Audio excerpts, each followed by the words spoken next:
Good morning, mini ব্লগে তোমাদের সকলকে জানাই অনেক স্বাগত আর অনেক ভালোবাসা। তো সকালবেলা সমস্ত কাজবাজ কমপ্লিট করে স্নান করে এখন বসে পড়েছি সবজি কাটার জন্য।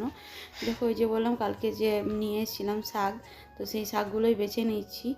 আর এই যে আজ ভাবলাম যে একটু নিচে বসেই কাটাকুটি করি, কেন তো বেশিরভাগ ছুরিতেই কাটাকুটি করি, তো এই শাকগুলো বাছতে বেশ টাইমও লাগে, তার জন্য নিচে বসে বসে শাকগুলো বেছে ঝেড়ে ভালো করে কেটে নিলাম। আর এদিকে দেখো শাকগুলো ধুয়েও নিচ্ছি। আর তার মধ্যে আগে ভাতটা চাপিয়ে দিয়েছিলাম, আর ভাতটা এখন হয়েও গেছে। এখানে রসুন ফোড়ন দিয়ে শাকটা ভাজতে বসিয়ে দিলাম। আর এদিকে বানাবো হচ্ছে এঁচোড়।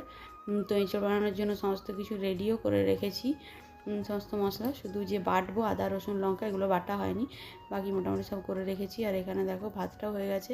ভাতে আর এদিকে আমি ভাতের যে ফ্যানটা ওটা ঝেড়ে নিয়েছি। আর তারপরে দেখো রান্নাবান্না কমপ্লিট। আর আমার আর বেটু দুজনের জন্যই রান্না করেছি, কারণ ওর পাপার ছিল ডে ডিউটি।